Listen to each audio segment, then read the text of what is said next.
My name is Grace Sullivan, and at 28 years old, I never imagined I would be standing in a tech mogul's penthouse while being called trailer trash with delusions of grandeur. As my boyfriend Marcus held my trembling hand, his father Richard Sterling stared at me with eyes as cold as winter steel. 30 elite guests fell silent as he declared loudly enough for everyone to hear that I was nothing but a gold-digging flower girl who had somehow crawled out of the gutter. My heart pounded, but something powerful stirred within me. Before I tell you what happened next, let me take you back to where this all began. Tell us where you are watching from, and don't forget to like and subscribe for the shocking revelation that changed everything. I met Marcus 8 months before that devastating evening. I was working at Bloom and Blossom, a small flower shop in downtown Seattle, nestled between coffee shops and boutique stores that catered to the tech elite flooding the city. The pay was modest, but the flexible schedule allowed me to pursue my evening MBA classes and my real passion, forensic accounting. Most customers barely looked up from their phones when ordering arrangements, treating me like part of the decor. But Marcus was different.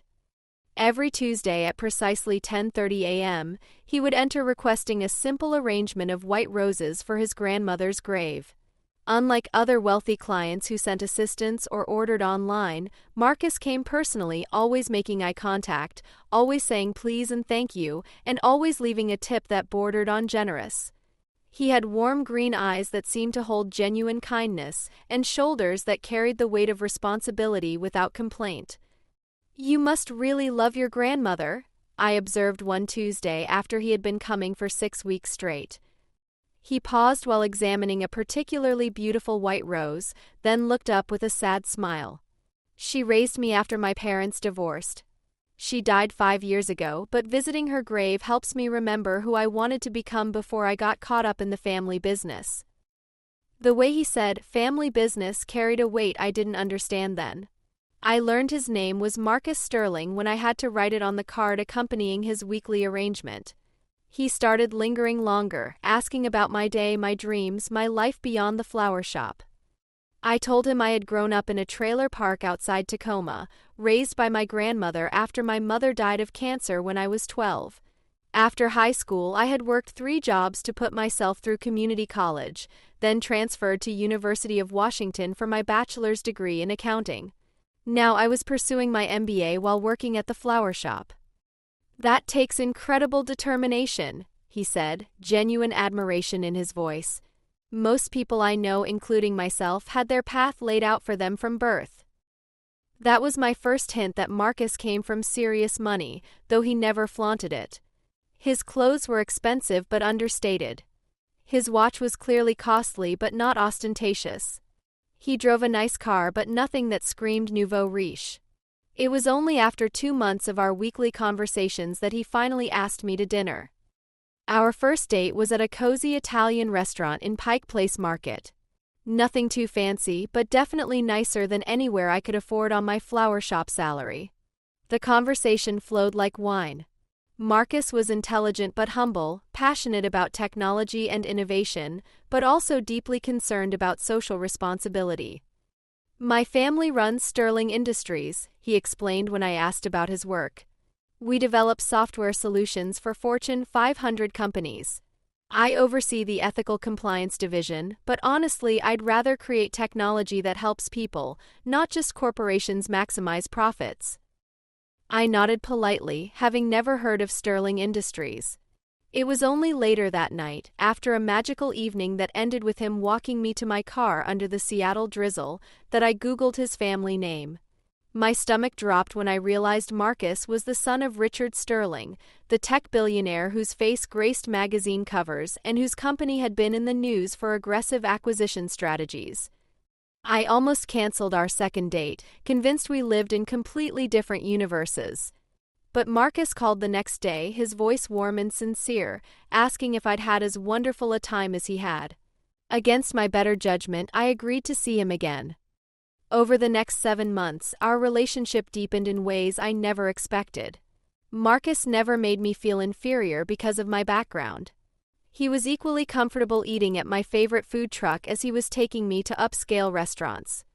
He showed genuine interest in my accounting studies, even offering to help me understand complex financial modeling. "You have a natural instinct for numbers," he would say, watching me work through problem sets. "You see patterns that most people miss."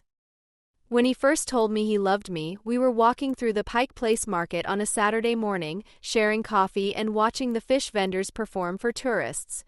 No grand gestures, no expensive gifts, just a simple, heartfelt declaration as we stood surrounded by the sounds and smells of the bustling market. I realized then that I loved him too, not because of his family's wealth, but because of his integrity, his compassion, and the way he made me feel valued for who I truly was. Of course, there were moments that highlighted our different worlds. Like when he casually mentioned skiing in Switzerland during childhood, or when he didn't understand why I was so excited about a $200 bonus at work. But Marcus always listened and learned. He never made me feel ashamed of my background or defensive about my circumstances. For 7 beautiful months, we existed in our own bubble, largely separate from his family and the world of extreme wealth he came from. We built our relationship on shared values and genuine connection. I began to believe that maybe, just maybe, our different backgrounds wouldn't matter in the end. I had no idea how wrong I was, or how brutally reality would shatter that illusion on the night I finally met his family.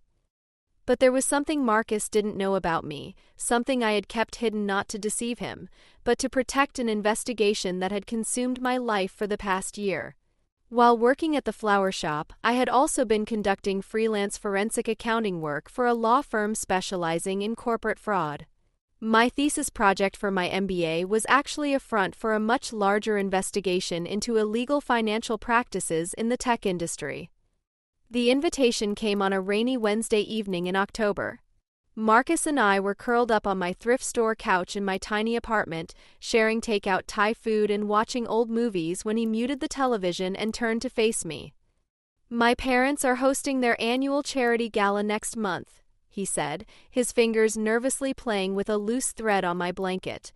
"It's a big event, about 200 guests, lots of media coverage. They raise money for technology education in underserved communities." He paused, studying my face. "I'd really like you to come with me." My fork stopped halfway to my mouth. "A charity gala? With 200 people in media?" Marcus nodded, his expression a mixture of hope and apprehension. "I know it sounds intimidating, but you're important to me. I want my family to meet you. I want the world to know about the amazing woman in my life." "Will your father be expecting me?" I asked, already feeling my stomach tighten with dread. "He knows I'm bringing someone special. My mother is actually excited to meet you. I may have mentioned how brilliant you are with numbers." He squeezed my hand. "Grace, they're going to love you. How could they not?" His confidence was touching but did little to calm my nerves. For the next 3 weeks, I obsessed over every detail. What would I wear? How should I act? What if I said something that revealed my humble background or made Marcus look bad? My best friend Maya listened patiently to my concerns over coffee the following Sunday. "You need a dress that makes you feel like the powerhouse you are," she declared. "Something that shows you belong anywhere you choose to be." We spent an entire Saturday searching through department stores and boutiques. But everything suitable for such an event was far beyond my budget. $800 for a gown I'd wear once seemed insane when that represented my entire monthly grocery budget. Seeing my despair, Maya offered a solution. "Remember my sister's wedding last year? I still have that stunning emerald green gown. It would look incredible with your coloring." "I can't borrow your dress," I protested weakly, though relief was already washing over me. "Of course you can. And my grandmother's diamond earrings too. You'll look absolutely stunning." The week before the gala, I practiced walking in heels around my apartment until my feet were covered in blisters. I watched YouTube videos on formal event etiquette, memorizing everything from proper handshake techniques to wine glass placement. I researched Sterling Industries' history and Richard Sterling's biography so I could make intelligent conversation about their business ventures. The night before the event, my grandmother called from Tacoma. She had always been my anchor, the woman who had raised me with love and determination after my mother's death. Remember who you are, sweetheart, she said firmly. You're smart, capable, and worthy of respect, regardless of how much money anyone has. Don't let anyone make you feel small. I clung to her words as I prepared the next evening, taking extra care with my hair and makeup. Maya's borrowed dress fit perfectly, the emerald silk flowing elegantly to the floor and complementing my auburn hair beautifully. The vintage diamond earrings added a touch of classic sophistication. Looking in the mirror, I barely recognized the confident woman staring back at me. When Marcus arrived to pick me up, his expression made all the anxiety worthwhile. You look absolutely breathtaking, he whispered, kissing me softly. I'm the luckiest man in Seattle tonight. His car had been replaced with a sleek black limousine driven by a professional chauffeur. As we settled into the plush leather seats, Marcus sensed my nervousness. They're just people, Grace, he said, taking my hand. Wealthy people, yes, but still just people with their own insecurities and flaws. Just be your wonderful self. The drive took us through increasingly affluent neighborhoods until we pulled up to the Four Seasons Hotel. As the limousine stopped at the red carpet entrance where photographers waited to capture arriving guests, I took a deep breath and reminded myself of my grandmother's words. I was worthy of respect. I belonged here. But as we stepped out and the enormous glass doors opened to reveal the opulence within, I couldn't shake the feeling that I was walking into a battlefield where the weapons were words and the casualties were dreams. The Four Seasons ballroom was transformed into a technological wonderland. LED lights created a constellation effect on the ceiling, while interactive displays showcased Sterling Industries' latest innovations. The air hummed with the sounds of success, the clink of champagne glasses, the rustle of expensive fabrics, and conversations about stock options and venture capital deals. Waiters in crisp white uniforms moved silently among the guests, offering champagne and canapés that probably cost more than my daily wage. I accepted a glass gratefully, needing something to calm my nerves and occupy my hands. Marcus, darling. A tall, elegant woman in her 50s approached us, her silver hair swept into a perfect chignon. She air-kissed both his cheeks before turning her calculating blue eyes to me. And you must be Grace. Mother, this is Grace Sullivan, Marcus said, his hand reassuring on the small of my back. Grace, my mother, Catherine Sterling. I extended my hand with a confident smile. It's a pleasure to meet you, Mrs. Sterling. Thank you for including me in this wonderful event. Her handshake was brief and evaluating. Of course. Marcus has mentioned you. The slight emphasis on mentioned made it clear I had been a topic of minimal discussion. What an interesting dress choice. Very bold color for a charity function. Before I could respond to what was clearly a subtle critique, a younger man bounded up to us, his warm grin a stark contrast to his mother's reserved greeting. Finally, the mysterious Grace we've heard absolutely nothing about, he said with a laugh, pulling me into an unexpected hug. I'm David, the younger and obviously more charming Sterling brother. Marcus laughed. My brother lacks our mother's gift for subtlety.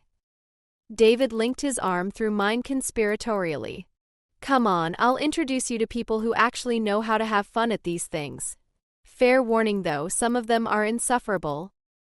As we moved through the crowd, I became acutely aware of the appraising glances and whispered conversations that followed in our wake. David introduced me to cousins, family friends, and business associates, most of whom were polite if somewhat reserved. The questions began innocuously enough. And what do you do, Grace? Asked an older woman dripping in diamonds and designer labels. I work at a flower shop while finishing my MBA, I answered honestly. How creative, she replied, her smile not reaching her eyes. A florist with an MBA. That's certainly unique. And where are you studying? University of Washington. Oh. The single word carried volumes of judgment. And what's your concentration? Corporate finance and forensic accounting. This seemed to surprise her slightly, but she quickly recovered. How ambitious. And what do your parents do? Each interaction followed a similar pattern. Surface politeness masking thinly veiled condescension. Questions designed to probe for weakness or scandal. Comments that manage to be insulting while maintaining plausible deniability. "Oh, I just love a good rags to riches story," gushed one woman as if I were a character in a novel rather than a person standing right in front of her. "Marcus always did have a charitable heart," murmured another, just loudly enough for me to hear. David squeezed my arm supportively. "Ignore them. They're just jealous because you have actual substance and don't need daddy's money to feel important." Through it all, Marcus remained attentive, his hand rarely leaving mine, stepping in when conversations became too pointed. But even he couldn't shield me from what I knew was coming, the inevitable meeting with his father. "There's Dad," Marcus said quietly, nodding toward a distinguished man holding court near the auction displays. Richard Sterling was imposing even in his 60s, with steel-gray hair and Marcus's green eyes, though his held none of his son's warmth. Around him, a circle of business leaders hung on his every word like disciples at the feet of a prophet. "Should we go say hello?" I asked, though every instinct told me to avoid this man. Marcus hesitated. "We should. Just, he can be intense. Don't take anything he says personally." We approached Richard as he finished a story about acquiring a startup that had refused to sell to him initially. The group laughed appreciatively at what was clearly meant to be an intimidating anecdote. "Ah, Marcus," Richard said, turning to us. His gaze swept over me in a quick, dismissive assessment before returning to his son. "And this must be your little friend." "Father, I'd like you to meet Grace Sullivan," Marcus said, his voice carrying a slight edge. "Grace, my father, Richard Sterling." I extended my hand with my most professional smile. "It's an honor to meet you, Mr. Sterling. This is a wonderful event for such an important cause." He took my hand briefly, his grip designed to intimidate rather than welcome. "Indeed. And what brings you to our little gathering, Miss Sullivan?" "Marcus invited me. I'm his girlfriend." "Girlfriend?" He repeated the word as if tasting something unpleasant. "And what is it you do? Besides flowers, I understand." "I'm completing my MBA while working at Bloom and Blossom. I specialize in corporate finance." "Corporate finance?" His eyebrows rose mockingly. "How ambitious for someone in retail. And where did you complete your undergraduate studies?" "University of Washington." "Ah, local." The way he said it made it sound like a disease. "And your family? What business are they in?" The question was a landmine, and from Richard's expression he knew exactly what he was doing. Marcus tensed beside me. "My grandmother raised me," I answered evenly. "She worked as a seamstress her entire life. She taught me that honest work has dignity regardless of the pay scale." "How quaint. From seamstress to flower arranger. I suppose some things run in families." Marcus set down his champagne glass with barely controlled anger. "That's enough, father." Richard held up a dismissive hand. "I'm merely making conversation, son. Getting to know your friend." He turned back to me with predatory focus. "Tell me, Miss Sullivan, what are your intentions regarding my son?" The directness of the question stunned the nearby guests into silence. "I'm sorry?" "Your intentions. Surely a woman of your background understands the value of being direct about these things. Are you looking for marriage? A comfortable lifestyle? Perhaps a little financial security?" The circle of listeners had grown larger, sensing drama. My cheeks burned, but I kept my voice steady. "I'm looking for happiness, Mr. Sterling. The same thing most people want." "Happiness?" He nodded slowly. "And does happiness for you involve my son's trust fund? His inheritance? His family's connections?" Marcus stepped forward, his face flushed with anger. "Father, that's completely inappropriate." "Is it?" Richard's voice grew louder, clearly intended for the growing audience. "I think it's perfectly appropriate to protect my family from gold diggers and social climbers who think they can manipulate their way into fortune." The words hit me like physical blows, but something strange was happening inside me. Instead of the shame and humiliation Richard clearly expected, I felt a familiar calm descending.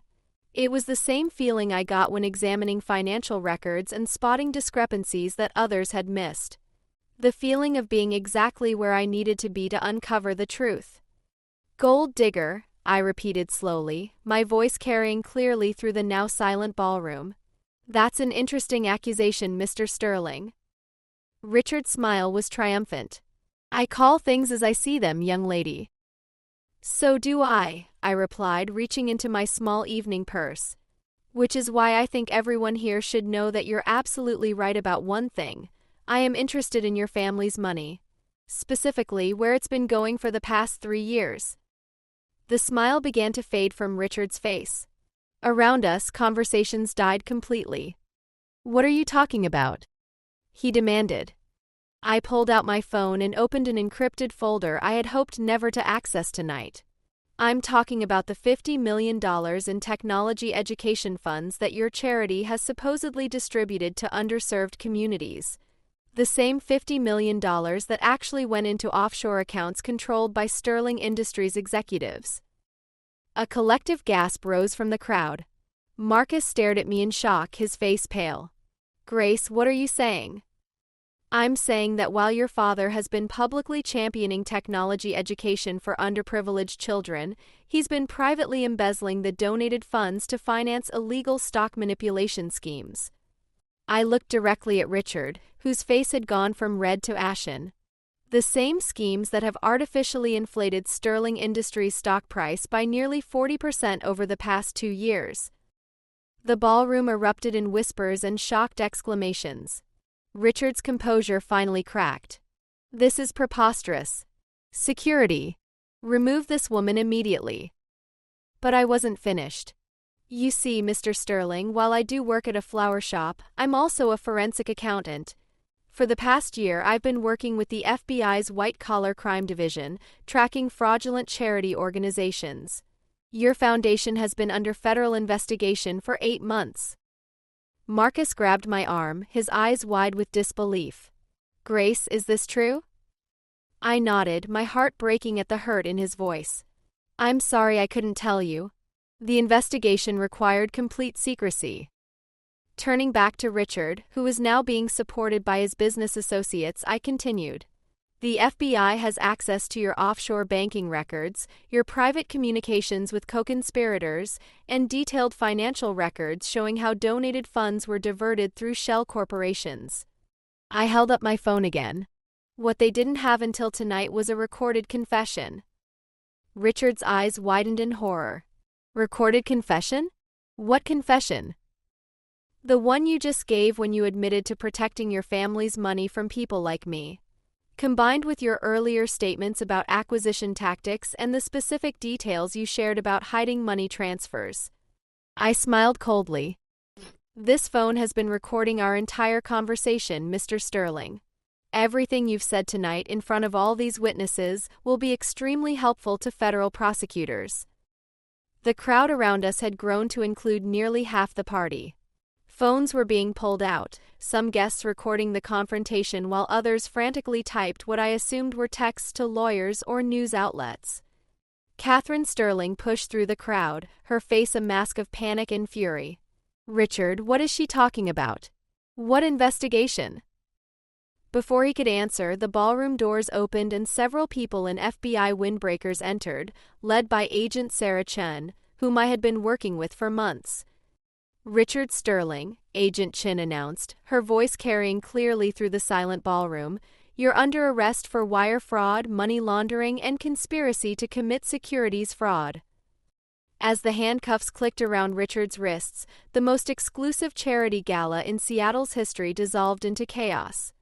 Guests fled toward the exits while others crowded closer, trying to capture video of a billionaire's arrest. News crews, apparently alerted by someone in the crowd, began arriving within minutes. Marcus stood frozen beside me, watching his father being read his rights. When he finally turned to me, his expression was unreadable. You've been working with the FBI, he said quietly. All this time. I nodded, tears beginning to flow. I wanted to tell you so many times. But if the investigation had been compromised. You let me bring you here. To my family. You knew this would happen. No, I said desperately. I hoped the investigation would conclude before I ever met your family. I never wanted it to happen like this. Marcus looked around at the chaos surrounding us, his mother crying, his brother arguing with FBI agents, reporters shouting questions, guests recording everything on their phones. I need to be with my family, he said finally. They're going to need legal representation, crisis management. He paused, looking at me with eyes full of pain. I can't process this right now, Grace. I can't process you right now. As he walked away to comfort his mother, Agent Chen approached me. You did good work tonight, Grace. That recording will be crucial evidence. But as I watched Marcus disappear into the crowd of law enforcement and media, I felt only emptiness. I had helped expose a massive fraud scheme that had stolen millions from children who needed technology education. But in doing so, I had lost the man I loved. The following morning, the Seattle Times headline read, Sterling Industries CEO arrested in $50 million charity fraud. My name appeared in the article as a key federal witness, though the details of my undercover work remained sealed pending trial. I didn't go to work at the flower shop that day. Instead, I sat in my tiny apartment, watching news coverage of the scandal that was already being called Techgate. By noon, Sterling Industries stock had plummeted 60%. By evening, the company's board had called an emergency meeting to discuss Richard Sterling's replacement. My phone rang constantly, reporters wanting interviews, FBI agents coordinating testimony, law firms offering job opportunities. The only call I wanted never came. 3 days after the gala, Marcus finally reached out. Not with a phone call, but with a handwritten letter delivered to my apartment. Grace, it began, I've spent 3 days trying to understand what happened at the gala, and I still don't know how I feel about any of it. My father is facing federal charges that could send him to prison for decades. My mother hasn't stopped crying. Our family business is collapsing. Everything I thought I knew about my life has been turned upside down. But the hardest part isn't the scandal or the media attention or even watching my father in handcuffs. The hardest part is realizing that the woman I fell in love with was living a double life. You say you wanted to protect the investigation, and I understand that. What I don't understand is how you could watch me struggle with my family's ethics, how you could let me question my father's business practices, and never give me a hint that you already knew the answers. I know you were doing important work. I know innocent children were being robbed of educational opportunities while my father lined his pockets. I know you're a hero in many people's eyes right now. But I also know that I don't know who you really are, and I'm not sure I can trust you again. I need time to figure out who I am without the Sterling name, without the family money, without the life I thought I was living. I can't do that while trying to figure out us. I hope someday we can talk about this. But not now. Marcus. I read the letter a dozen times, each reading breaking my heart a little more. He was right to feel betrayed.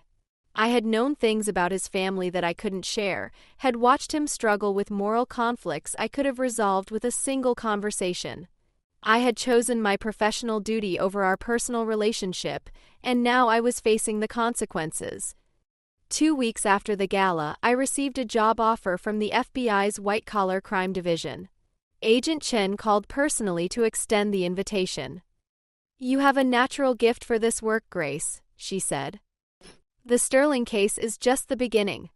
There are dozens of similar schemes operating throughout the country, stealing from charities, defrauding investors, exploiting tax loopholes.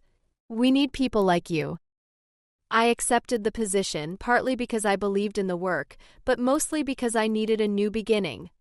The flower shop held too many memories of Tuesday mornings and white roses and a man with kind green eyes who had loved me before he knew who I really was. 6 months later, I was living in Washington, D.C., working cases that took me from corporate boardrooms to congressional hearing rooms. The Sterling Industries case had become my calling card, the young accountant who brought down a tech empire with a smartphone recording and perfect timing. But late at night, in my new apartment overlooking the Potomac, I sometimes wondered if I had made the right choice. I had helped secure justice for thousands of children whose educational funds had been stolen. I had launched a career in federal law enforcement that was both meaningful and successful. I had proven that a girl from a trailer park could bring down billionaires who thought they were untouchable. So why did it feel like I had lost the most important thing of all? Marcus never called. I followed the news about Sterling Industries' recovery under new leadership, about the charity foundation that was rebuilt with proper oversight, about the dozens of executives who pleaded guilty to various charges in connection with the fraud scheme. Richard Sterling received a 12-year federal prison sentence, a verdict that made headlines across the country. I also followed news about Marcus himself, though I tried not to. He had left Sterling Industries completely, starting a nonprofit organization focused on ethical technology development. His work earned praise from industry leaders and social justice advocates alike. In interviews, he spoke passionately about the importance of corporate responsibility and the need for transparency in tech companies. The articles about his nonprofit painted a picture of a man transformed by crisis. Sterling's redemption, read one headline in TechCrunch. From billionaire heir to social justice advocate. The pieces described how Marcus had used his personal trust fund to establish the Foundation for Ethical Technology, which provided grants to startups developing solutions for social problems, clean water technology for developing nations, educational software for underserved communities, accessibility tools for disabled users. In one particularly detailed interview with the Seattle Times, Marcus spoke candidly about the night his world changed. I realized that night that I had been living in a bubble of privilege that blinded me to the harm my family's business was causing. The woman I loved risked everything to expose the truth, and initially I resented her for it. But over time I came to understand that she had shown me who I really wanted to be. Reading those words felt like a knife twisting in my chest. He never mentioned my name in interviews, referring to me only as someone who opened my eyes or a person who chose justice over comfort. I wondered if that distance was deliberate, a way to protect both of us from media scrutiny, or if I had become simply an abstract catalyst in the story he told about his transformation. The Foundation for Ethical Technology had quickly gained recognition in Silicon Valley circles. Marcus appeared on panels about corporate responsibility, testified before congressional committees about the need for stricter oversight of tech companies, and published articles in major publications about the intersection of technology and social justice. He had found his purpose outside his family's shadow, becoming exactly the kind of leader I had hoped he could be. But success in his professional life seemed to come at the cost of personal relationships.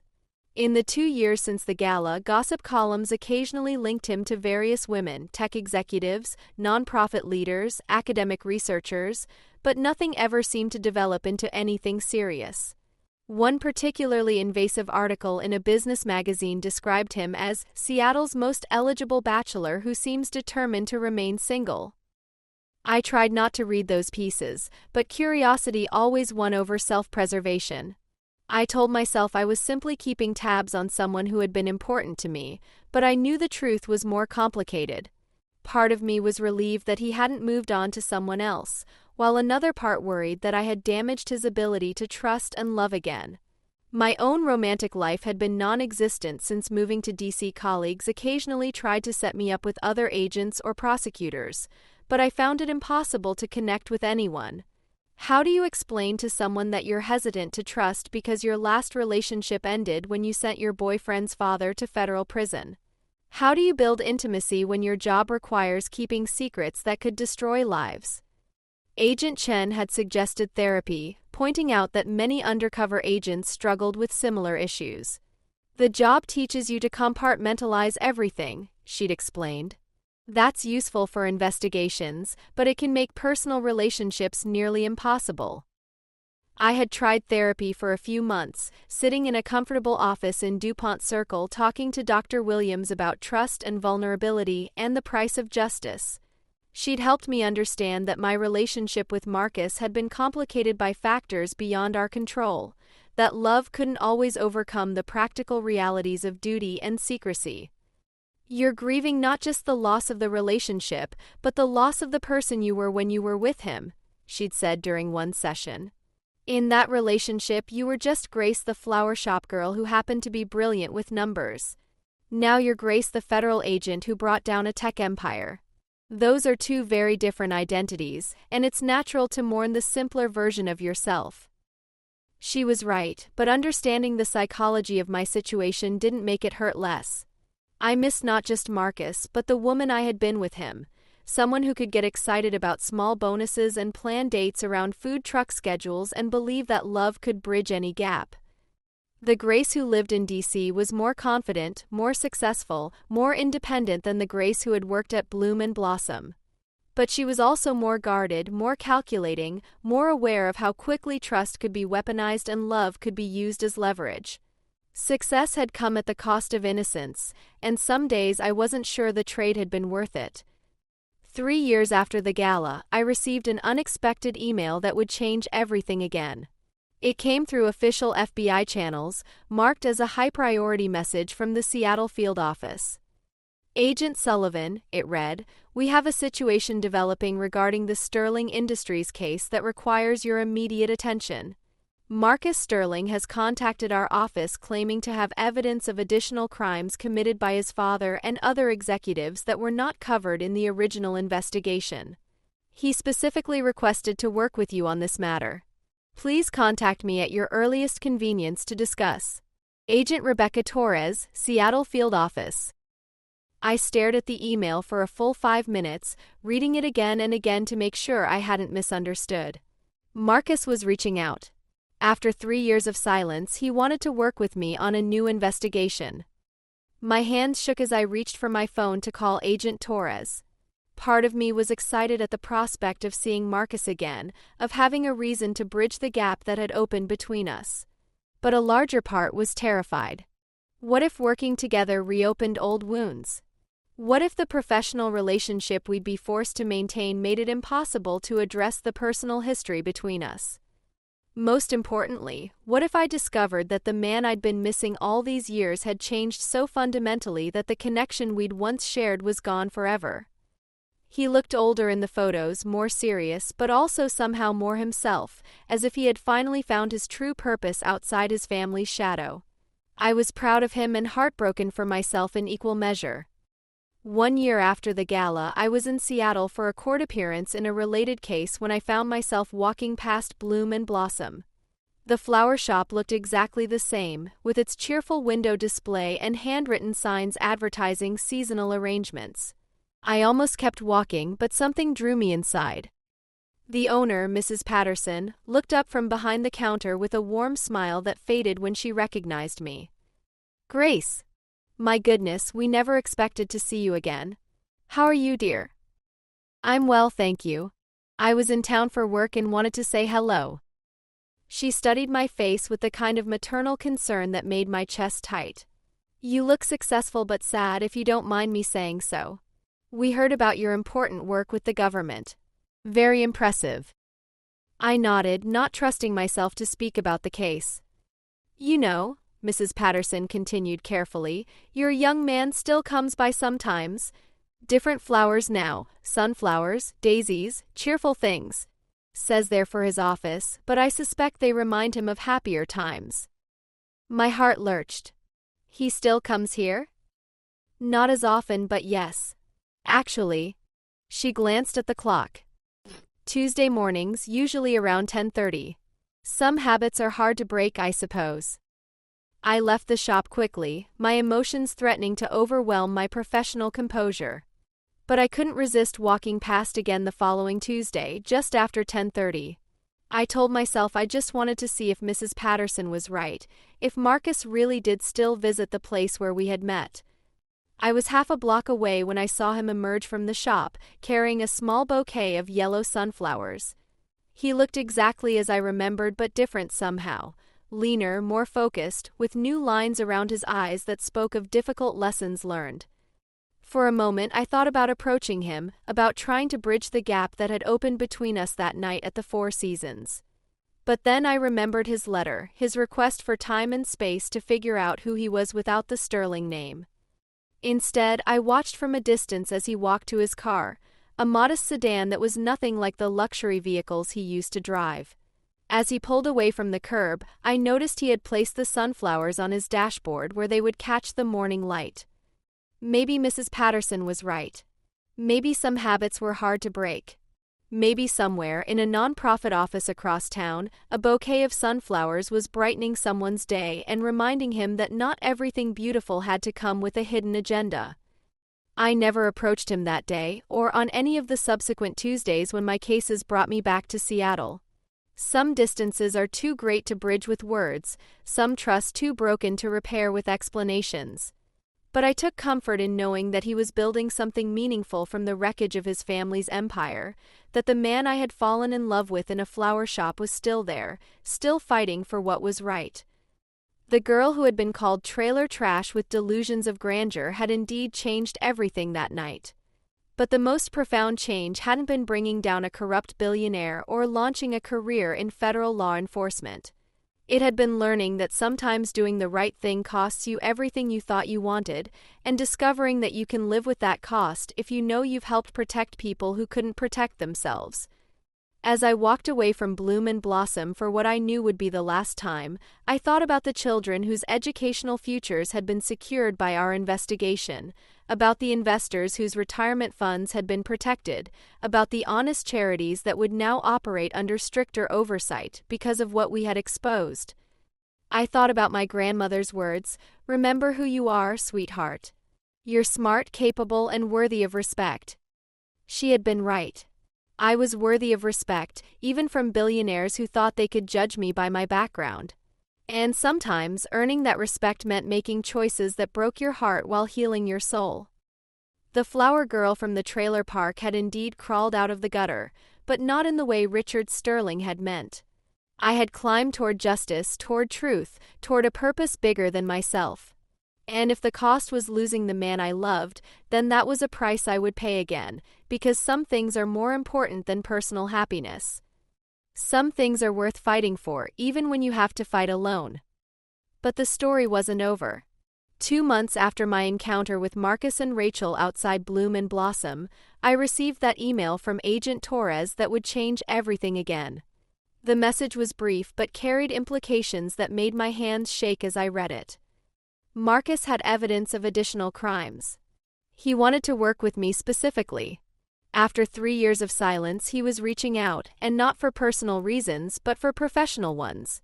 The irony wasn't lost on me. The same work that had driven us apart might now bring us back together, at least temporarily. I called Agent Torres immediately. Her voice was crisp and professional as she explained the situation. "Sterling contacted us 3 weeks ago," she said. "Apparently, he's been going through old company files as part of shutting down the family business completely.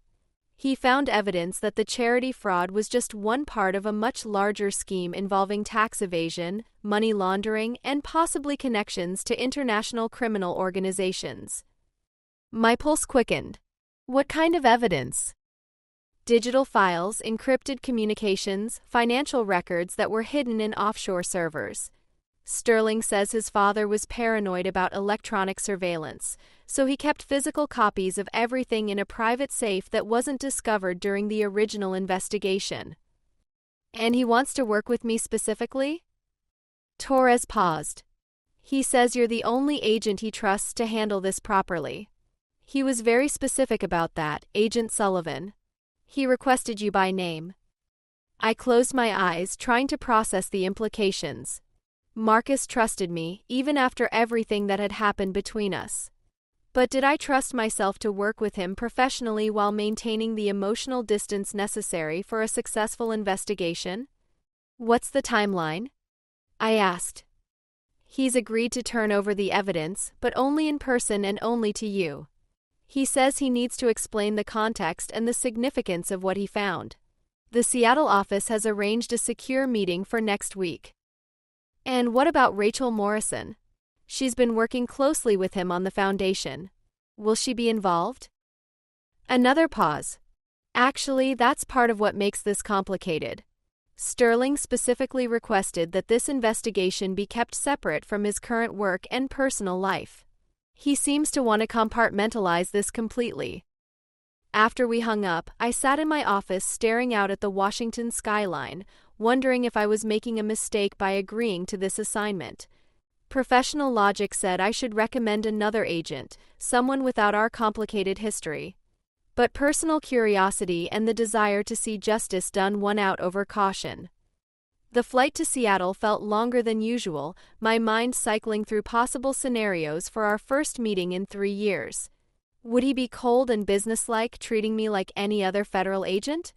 Would there be awkward small talk about our respective lives? Or would we simply pretend the personal history had never existed? I needn't have worried about awkward conversations.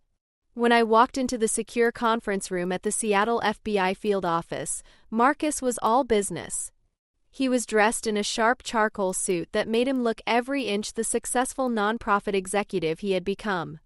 His hair was shorter than I remembered, with touches of gray at the temples that made him look distinguished rather than older. "Agent Sullivan," he said formally, rising as I entered the room. "Thank you for taking this case." "Mr. Sterling," I replied, matching his professional tone. "I understand you have additional evidence related to the Sterling Industries investigation." We shook hands briefly, a careful, professional gesture that felt nothing like the intimate touches we had once shared. If he felt any emotion at seeing me again, he hid it perfectly behind a mask of corporate efficiency. For the next 4 hours, Marcus methodically walked me through boxes of documents he had discovered in his father's private study. Financial records showing money moving through a labyrinth of shell companies. Encrypted communications detailing bribes paid to government officials in 3 countries. Contracts with organizations that appeared to be fronts for international money laundering operations. "This goes back at least 15 years, Marcus explained, pointing to a series of bank transfers. The charity fraud was apparently just the most recent iteration of a much larger operation. My father was essentially running a financial services business for criminal organizations, laundering their money through legitimate businesses and non-profit organizations. The evidence was damning and extensive. As I photographed documents and made notes, I found myself impressed by Marcus's thoroughness and analytical thinking. He had organized everything chronologically and by criminal activity, creating a roadmap that would make the FBI's job significantly easier. "Why are you doing this?" I asked during a brief break, when Agent Torres had stepped out to coordinate with other departments. Marcus looked up from the document he'd been explaining, his green eyes meeting mine directly for the first time that day. "Because it's the right thing to do. Because there are victims we haven't identified yet who deserve justice. Because I can't build something good on a foundation of lies and stolen money. Even though it means destroying what's left of your family's reputation? Even though it might implicate people you care about." He was quiet for a long moment, his fingers drumming against the conference table. 3 years ago, someone I cared about taught me that doing the right thing sometimes costs you everything you think you want. I'm finally ready to apply that lesson to my own life. The words hung in the air between us, acknowledgement of our shared past without diving into the emotional complexity of what had happened between us. It was as close as we would come to discussing our relationship during that first meeting. We worked together for 3 more days, reviewing evidence and planning the investigation strategy. Our interactions remained scrupulously professional, but I began to see glimpses of the man I had fallen in love with, his dry sense of humor when dealing with bureaucratic paperwork, his genuine concern for potential victims, his commitment to justice even when it came at personal cost. On our final day together, as we finished cataloging the last box of evidence, Marcus looked across the table at me with an expression I couldn't quite read. "Grace," he said, using my first name for the first time since I'd arrived, "I want you to know that I understand now why you couldn't tell me about the original investigation. I was angry for a long time, but I've had 3 years to think about it. You were protecting something bigger than our relationship." I nodded, not trusting myself to speak. "I also want you to know that what we had was real, even if the circumstances made it impossible to sustain. I don't regret loving you, even though losing you nearly destroyed me." Before I could respond, he stood and gathered his papers. "Agent Torres will coordinate any follow-up questions. I assume this will be the last time we work together directly." And then he was gone, leaving me alone in the conference room with boxes of evidence and the lingering scent of his cologne. I sat there for a long time, processing not just the criminal case we were building but the emotional resolution I hadn't known I needed. Marcus had forgiven me. More than that, he understood why I had made the choices I made. The validation I had been seeking for 3 years had finally come, but it felt bittersweet rather than triumphant. We had found our way to peace with each other, but peace wasn't the same as reconciliation. As I flew back to Washington that evening, I realized that seeing Marcus again had given me something I hadn't expected: closure. Not the closure of getting back together, but the closure of knowing that we had both become the people we were meant to be, even if that meant being those people separately. The girl from the trailer park had indeed crawled out of the gutter, but she had done so with grace, dignity, and an unwavering commitment to justice. And sometimes that had to be enough.